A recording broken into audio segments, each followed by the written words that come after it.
Assalamualaikum warahmatullahi wabarakatuh. Perkenalkan, nama saya Intan Nur Alini. Saya berasal dari Prodi D3 Teknik Telekomunikasi, kelas 1C D3 Telkom. Dengan NIM 2401051033. Di sini saya ingin menjawab pertanyaan dari UTS Dasar Telekomunikasi. Pertanyaan pertama yaitu prinsip kerja mikrofon dan juga prinsip kerja dari speaker. Di sini kita lihat ada 3 komponen dari mikrofon. Di sini prinsip kerja mikrofon, di sini prinsip kerja dari speaker. Mikrofon tersebut mempunyai 3 komponen. Yang pertama yaitu diafragma, yang kedua yaitu lilitan atau coil, dan yang ketiga yaitu magnet, di mana lilitan tersebut terpasang antara kutub utara dan juga kutub selatan magnet. Kita pernah belajar fisika bahwa ketika kawat kita gesek-gesekkan itu akan muncul arus listrik. Begitu juga dengan mikrofon. Ketika kita berbicara di depan mikrofon itu akan menggetarkan lilitan yang terpasang di kawat. Dan lilitan yang terpasang di kawat ini akan bergerak maju mundur sesuai dengan tekanan yang diberikan oleh suara manusia. Nah, gerakan ini akan menggetarkan lagi udara di depan speaker, maka terjadilah arus listrik.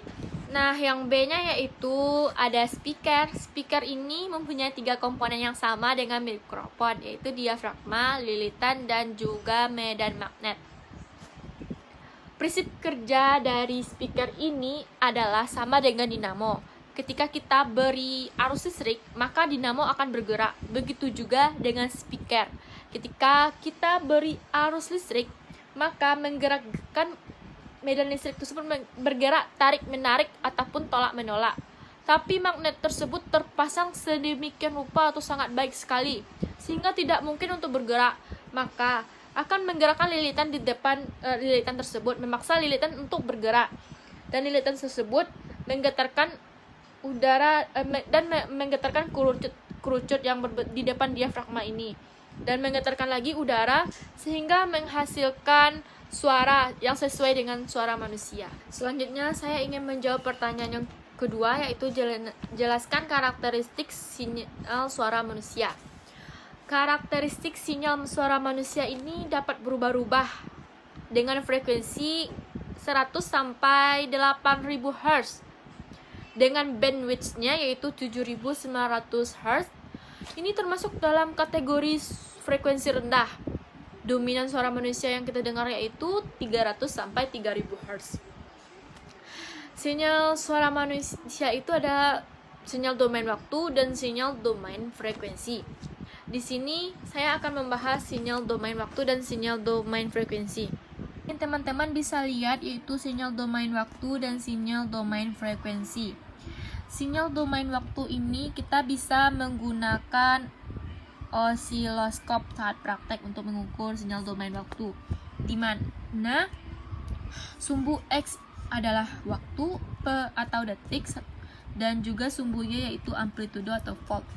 Yang kedua, sinyal domain frekuensi. Sinyal domain frekuensi ini di mana sumbu X-nya frekuensi Hertz dan ini amplitudo atau volt. Di sini bentuk sinyal domain waktu dan domain frekuensi. Seperti yang dibahas tadi, domain waktu kita bisa menggunakan osiloskop dan domain frekuensi kita menggunakan spektrum analyzer. Nah, selanjutnya pertanyaan yang ketiga yaitu jelaskan pengertian modulasi, jenis modulasi, dan kenapa perlu modulasi. Untuk yang pertama itu pengertian dari modulasi. Modulasi adalah proses mengubah-ubah karakteristik sinyal pembawa untuk mengirimkan informasi. Sedangkan jenis modulasi itu ada 3. Yang pertama ada modulasi amplitudo, yaitu mengubah parameter amplitudo atau AM. Yang kedua yaitu modulasi frekuensi, yaitu FM, yaitu mengubah parameter karakteristik frekuensi. Dan yang ketiga ada modulasi fasa atau PM untuk mengubah karakteristik sinyal fasa.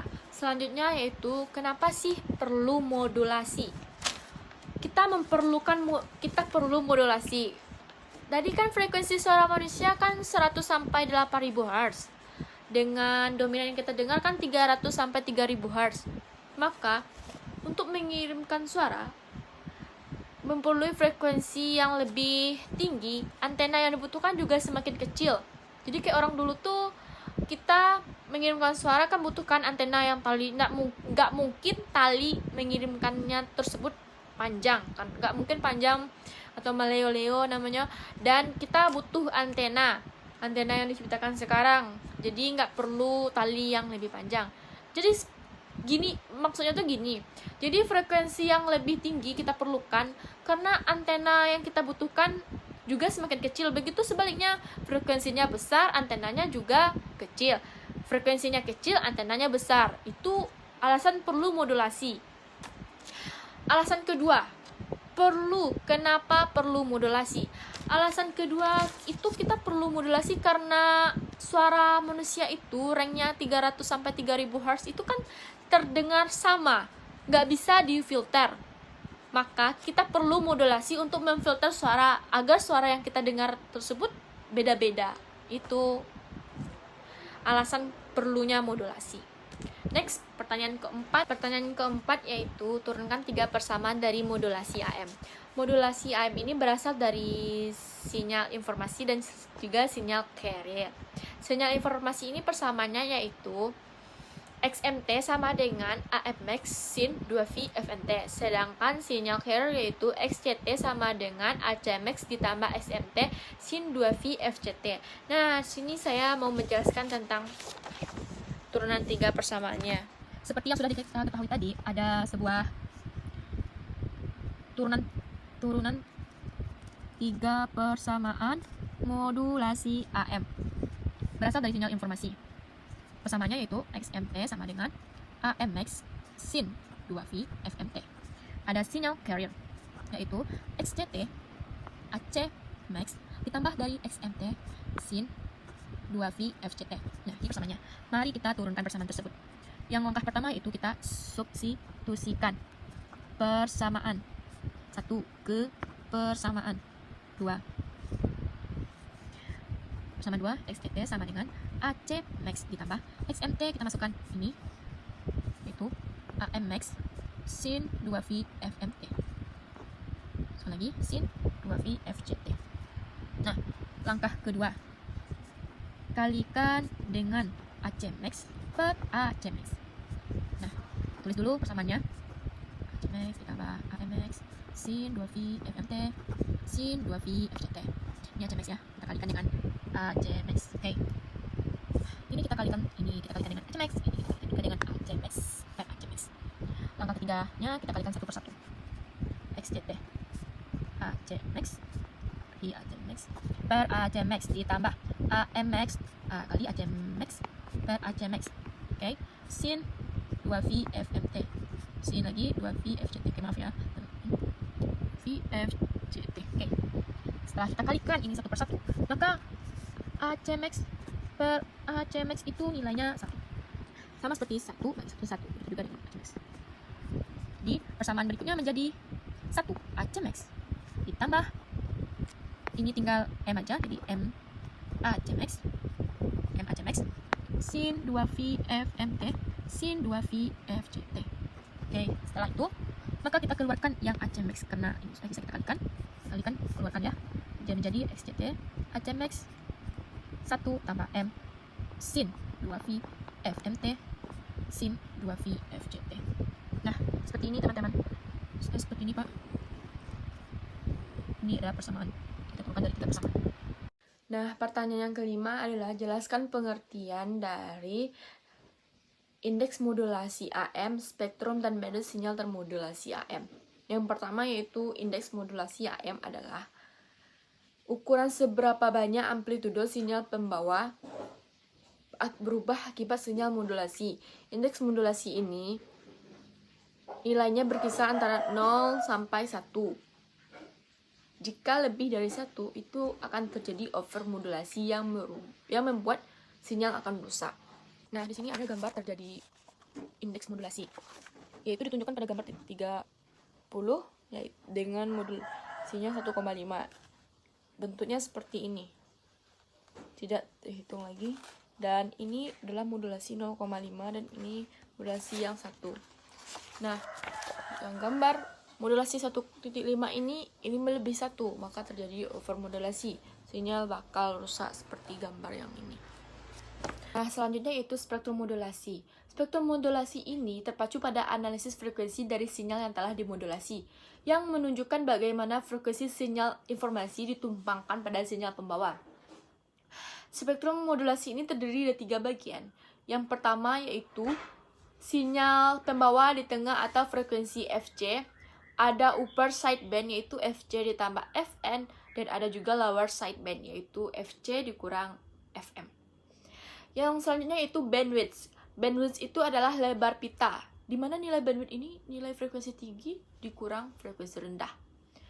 Bandwidth total AM ini rumusnya atau cari nilainya yaitu 2 kali dari VM atau 2 kali dari frekuensi tertinggi dari sinyal informasi. Jadi misalnya gini, suara manusia itu 3,48 atau 3,4 kHz yang tertingginya.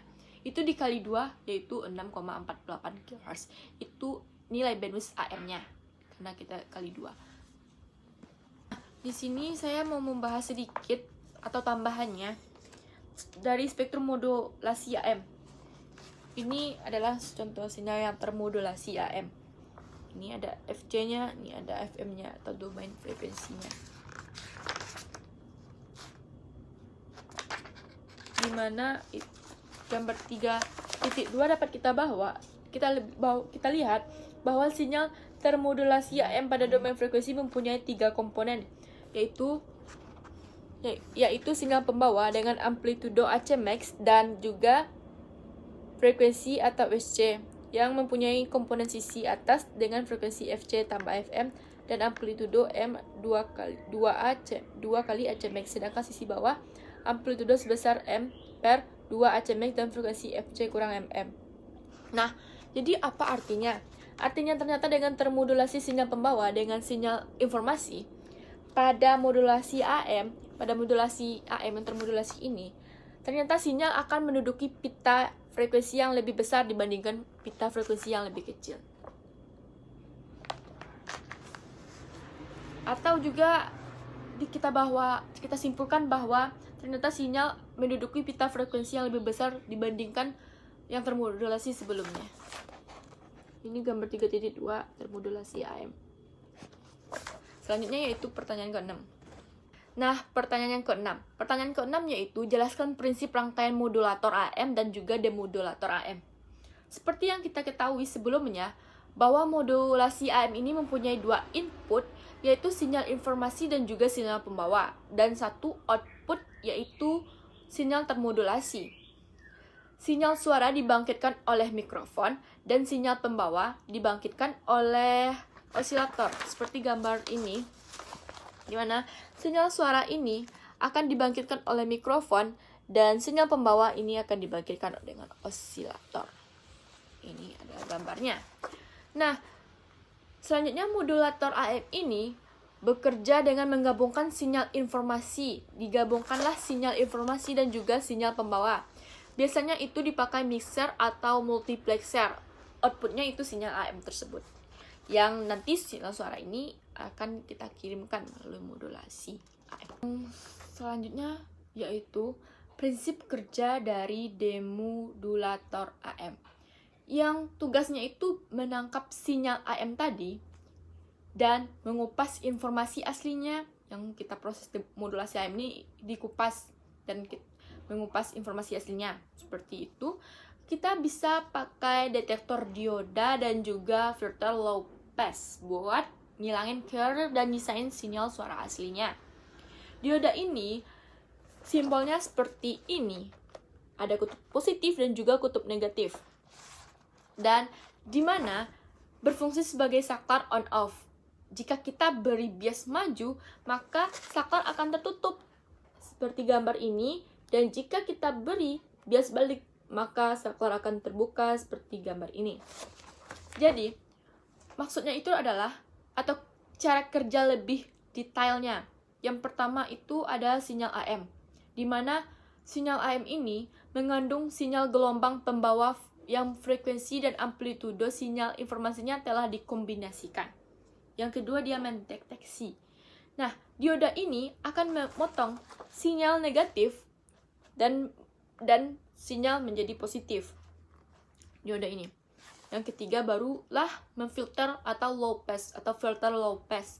Filter ini berfungsi untuk menahan frekuensi rendah atau sandi audio dan menghilangkan frekuensi tingginya atau gelombang pembawa, sehingga sinyal yang tersisa adalah sinyal audio.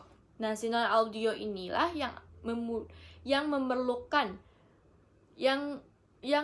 memerlukan atau diperkuat dan dikirimkan ke loudspeaker atau perangkat untuk diputar.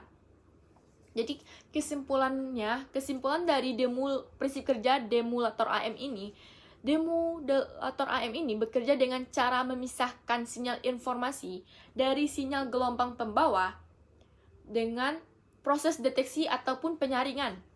Tujuannya untuk mengembalikan sinyal informasi yang asli yang telah dimodulasi dalam gelombang radio AM. Sekian UTS Dasar Telekomunikasi saya ucapkan terima kasih.